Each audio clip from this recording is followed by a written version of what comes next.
Welcome to AI for Beginners Demystified, the podcast that makes artificial intelligence simple, practical, and profitable for small business owners. Each week, we turn complex AI concepts into real-world strategies you can use to grow your business. Hosted by the team at Internet Marketing Services. This is AI for Beginners Demystified, where the future of business starts today. Let's get started. Welcome to AI for Beginners Demystified, the podcast that makes artificial intelligence simple, practical, and exciting. I'm Rick Samara. And I'm Paul Stober. I have to admit, I'm getting a little bit of future fatigue. Yeah, you know what I mean? Oh, absolutely. The hype cycle has been, it's been intense, to say the least. Yeah, because for the last, 2 years, every headline, every conference, it's just screaming about artificial intelligence like it's some sci-fi movie come to life. Right? It's either going to save us all or, terminate us all. Exactly. But looking at the stack of research we have for today's podcast, the vibe feels kind of different. It's quieter, but somehow it feels much heavier. It is heavier. We aren't really talking about cool science experiments or, generating funny images of cats anymore. No, we definitely aren't. We're moving into the, I guess, paying the bills phase. Firmly in the paying the bills phase and beating the competition. And that is exactly what we are unpacking today. We're doing a podcast into a comprehensive analysis called the AI Business Advantage. And when I say comprehensive, I mean we are pulling from the absolute heavy hitters today. Yeah, the source list is impressive. Right. We've got data from McKinsey & Company, the National Bureau of Economic Research, or NBERPWC, the World Economic Forum, and Harvard Business Review. A powerhouse list for sure. And what really strikes me about this entire collection is the shift in language. How so? Well, none of these organizations are talking about the technology for technology's sake anymore. They aren't discussing neural networks or parameters. The super technical stuff. Exactly. They were talking about economics. They were talking about market share and really survival. Survival. So the mission for this podcast is to sort of strip away all those buzzwords. I want to know exactly how U.S. companies are using AI right now, not 5 years from now, to create a measurable gap between themselves and their competitors. Because the question really has shifted. Yeah. It's gone from, should I use AI, to how do I use it so I don't get crushed? That is the pivotal shift right there. The conversation is entirely about implementation now, not just adoption. So let's start with the money, because the numbers here are frankly, they're just hard to wrap my head around. The PwC report in our stack froze out this figure, $15.7 trillion. It's a massive number. Right? And that is what AI could contribute to the global economy by 2030. I mean, that's not a tech sector number. That's a reshape the entire world kind of number. It really is. But where is that money actually coming from? Is that just, companies selling AI software to each other? That's a really common misconception, actually. It's not just tech sales.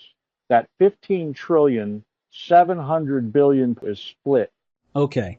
About half comes from labor productivity, so people doing things faster and better. Makes sense. And the other half comes from increased consumer demand because products are better, they're more personalized, and they're more affordable.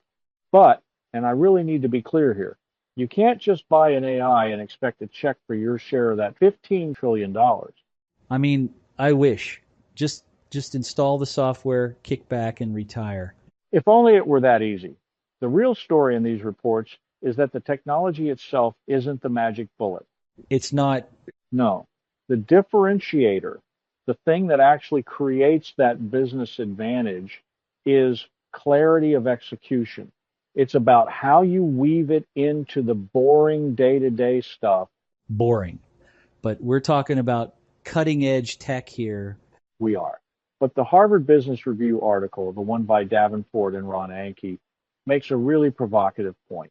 They explicitly advise companies to stop focusing on moonshots. Wait, really? Because everyone wants the moonshot. They want the AI that cures a disease or completely reinvents their whole business model overnight. Why would HBR say, stop doing that? Because moonshots are incredibly high risk and high failure. They argue that if you want actual profit, you should focus on practical use cases. Okay, practical. And frankly, practical often looks pretty mundane. We are talking about process automation. We are talking about cognitive engagement. Cognitive engagement. See, that sounds like a buzzword to me. What does that actually mean in the real world for business? I know it sounds fancy, but it's critical. It's not just customer service. It's using AI to engage with a customer in a way that mimics human thought processes, but doing it at an infinite scale. Okay, so like a really smart chatbot. Better than that, it's not a chatbot giving you a generic menu of options.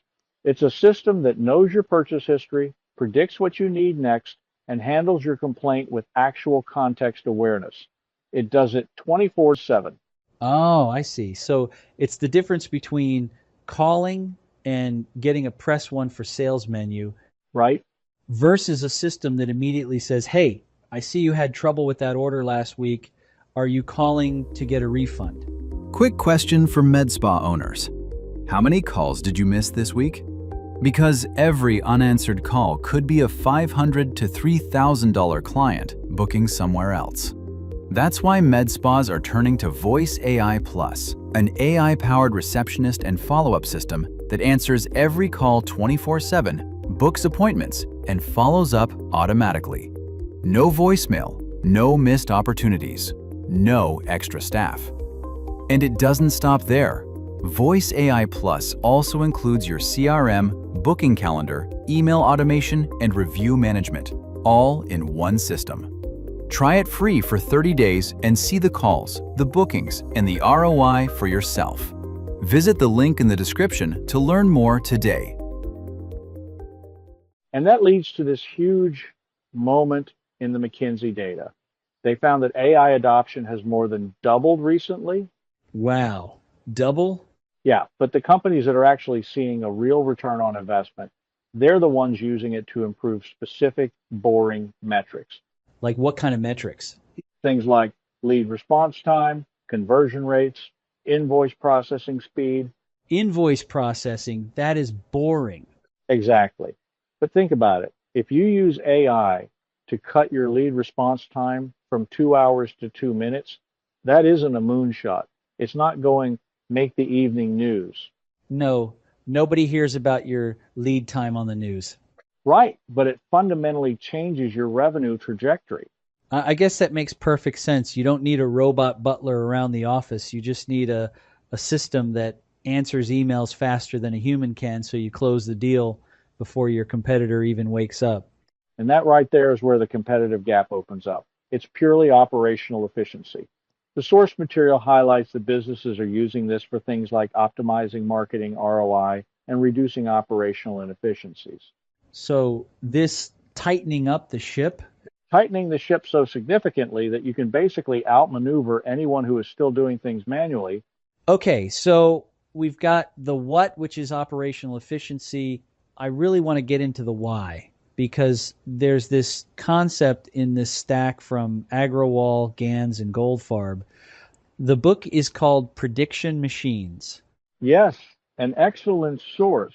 And I have to be honest, when I hear prediction, I think of a crystal ball or like predicting the stock market, but that's not really what they mean in a business context, is it? No, not at all. And this is probably the most important economic concept for you to grasp if you really want to understand AI. In economics, prediction has a very specific definition. And what's that? It is simply the process of using information you have to generate information you don't have. Okay, can you give me a real world example?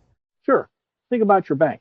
If a bank looks at your transaction history, which is info they have, to decide if a credit card swipe in a different country is fraudulent. which is info they don't have. Exactly, that is a prediction. Or if a retailer looks at past sales to decide how many winter coats they need to order for November, that is also a prediction. But businesses have always done that. I mean, we've always had analysts and Excel spreadsheets. We have. But here's the kicker. It used to be really expensive. Right. You had to pay the analysts. You had to pay humans. It took time, and data was crunched very slowly. AI drops the cost of prediction to almost zero. Oh, zero? Almost zero, yeah. And in economics, there's a rule. When the cost of something drops drastically, we start using it for everything. Oh, I see. So we go from rationing predictions, like only doing it for the huge multi-million dollar decisions, to predicting just about everything. Exactly. Let's look at Amazon. Right now, their whole business model is basically shop, then ship. You buy something, they ship it. Right. But Agrol and his colleagues argue that as prediction gets cheaper and more accurate, Amazon could actually flip the model. It could become ship, then shop. Wait, what? They just send me stuff I didn't order? If their prediction engine is accurate enough, they know you're going to buy toilet paper and protein powder before you even know it. That's kind of creepy. It is, but they could just ship it to your door and you'd likely just keep it because you need it anyway. That completely changes the economics of retail. I mean, yeah, that's wild. That is what happens when prediction becomes cheap. It allows a business to transform uncertainty into a manageable cost. So it's not just doing the exact same thing faster, it's fundamentally changing the business model because you aren't guessing anymore. And the best part is it levels the playing field. It allows small and mid-sized firms to compete with the giants. Because they can afford the predictions now. Right. You don't need 1,000 analysts to predict your inventory needs anymore. You plug in an AI tool, and suddenly your supply chain is as efficient as a Fortune 500 company. It totally democratizes intelligence. Okay, this is where I have to play the skeptic for a minute. Go for it. Because we're talking about efficiency, automation, cheap prediction. This all sounds fantastic for the business owner, but what about the actual people doing the work? The labor force. Yeah. Because usually when I hear efficiency in a corporate setting, my brain translates that directly to layoffs. It's the elephant in the room. Everyone is worried about replacement. But there is this study in our stack from the National Bureau of Economic Research, NBER. It's by Brindhofen, Lai, and Raymond from 2023. And the findings were, well, they were surprisingly specific about who actually gets helped by AI. This is hands down one of the most critical studies in the current literature. They looked at a customer support environment. It was big, over 5,000 agents. Okay, 5,000. That's a good sample size. Very good. And they introduced a generative AI assistant into their workflow. And normally you'd assume the experts, like the people who've been doing the job for 10 years, would get the biggest boost, right? Because they know how to wield the tool the best. You would completely think so. But the data showed the exact opposite. Really? Yeah. The generative AI had almost zero impact on the top performers. Zero. Almost zero. They were already so good, they really didn't need the help. But for the least experienced workers, the novices, the people with maybe 2 months on the job, their productivity absolutely skyrocketed. So the newbies got the massive boost. Huge boost. It effectively narrowed the performance gap across the whole company. I'm trying to visualize this. Why does it help the new guy so much more than the veteran? Think about it like a London taxi driver versus a tourist with a GPS. In the old days, to be a taxi driver in London, you had to memorize the knowledge. Right. Every street, every alleyway. Exactly. Every shortcut. And that took years to master. That taxi driver is your expert worker. Okay, follow up. Now you give a brand new driver who's never been to London a GPS. That GPS is the AI. Suddenly, the new driver can get from point A to point B almost as fast as the veteran. Wow. The AI bridged the knowledge gap instantly. It codifies all the best practices of the veterans and just hands them to the rookie. Okay, but see, this triggers a massive anxiety for me. How so? If I'm that veteran taxi driver or that veteran customer service agent with 10 years at the company, am I not valuable anymore? Uh, Because if a kid fresh out of college can match my output on day one just by using an AI copilot, why is the company paying me a premium for my 10 years of experience? and that is the tension we are seeing right now. The premium on pure knowledge retention is evaporating. So just knowing things isn't enough anymore. Exactly. If your entire value proposition to your employer was, I know the answer off the top of my head, you are in trouble. But, and this is the big but, if your value is, I know how to handle the complex, messy, highly emotional situation that the AI can't predict, then you are safe. So it's like the floor raises for everyone, but the ceiling, does the ceiling stay the same? The ceiling changes shape entirely. The NBER study and the World Economic Forum data actually suggest a net positive employment shift. Wait, net positive, so more jobs? Yes, we aren't seeing mass replacement in these sectors yet. We are seeing augmentation. The job becomes less about hunting for information, which is drudgery, and more about actually solving the nuanced problem. The World Economic Forum data backs that up, doesn't it? They project a net positive overall. They do. Their argument is that AI creates new value, that new value creates new demand, and that demand creates entirely new roles. This is not a fixed pie. Exactly. It's not a fixed pie, but it does mean the nature of the work changes. You aren't being paid to search anymore, you are being paid to decide. Okay. So we've established it works. We've established it supercharges the workforce, especially the junior employees. But there's a cost to waiting, right? Because if this technology is moving this fast, can a business actually afford to just wait and see how it plays out? The sources are very, very clear on this. The wait and see strategy is actually a slow death strategy. Wow, that sounds a little dramatic, don't you think? It sounds dramatic, but look at the Red Queen effect. Have you read Alice in Wonderland? Yeah, long time ago. Well, in it, the Red Queen says, Alice, now here, you see, it takes all the running you can do to keep in the same place.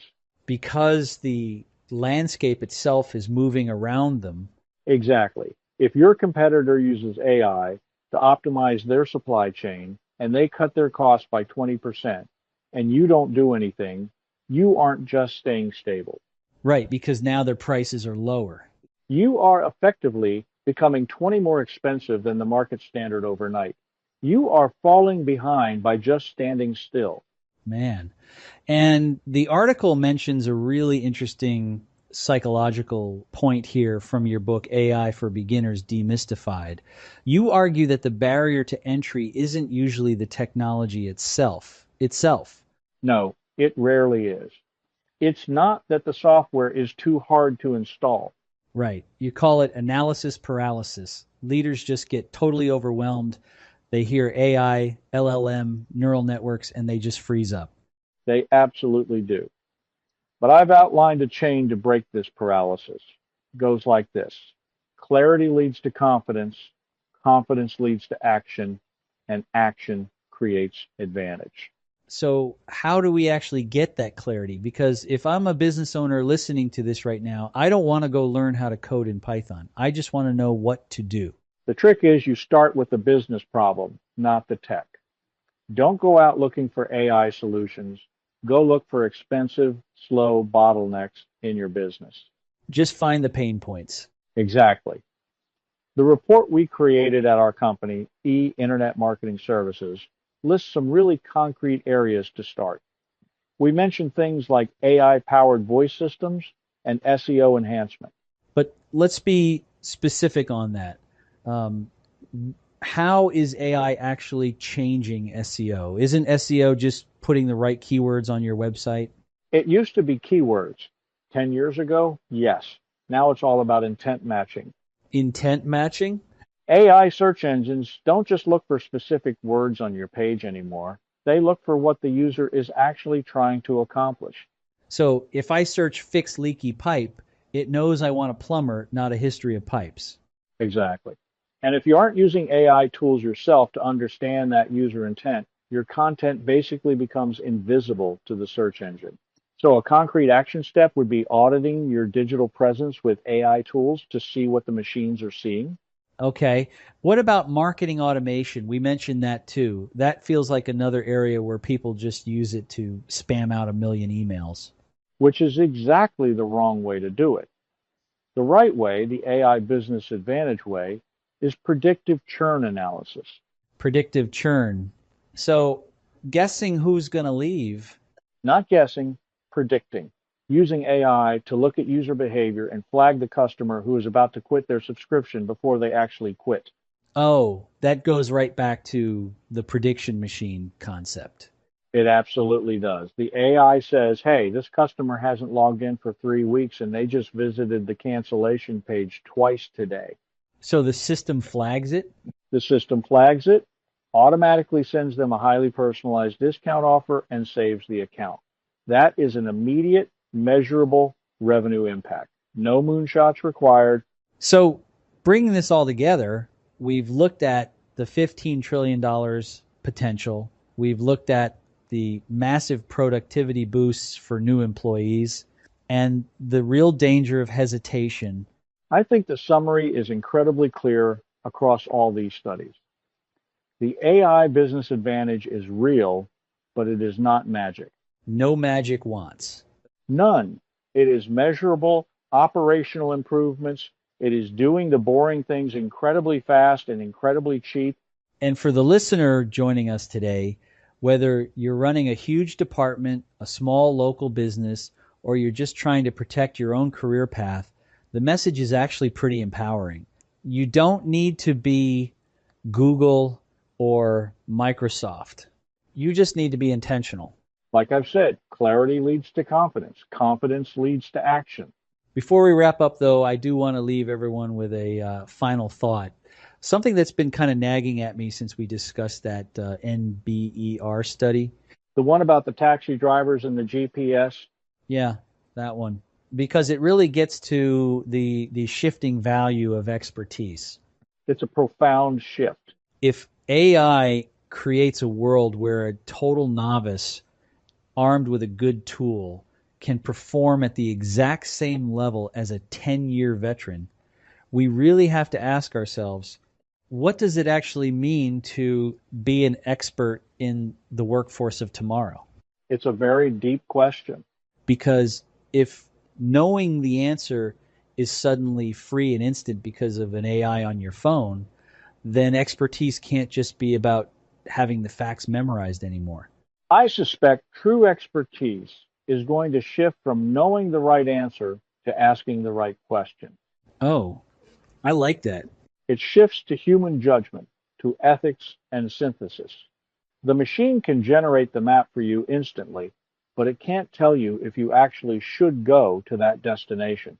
Or knowing which map you should even trust in the first place. Indeed, we are rapidly moving from an economy of retention to an economy of discernment. An economy of discernment. That is a fantastic way to put it. Something for you to chew on as you go about the rest of your day. All right, let's bring this home. We covered a lot today. If someone tuned out halfway through and just came back, what's the big picture? The big picture is this. AI has officially moved from hype to economics. We're not talking about sci-fi moonshots anymore. We're talking about operational leverage. Right?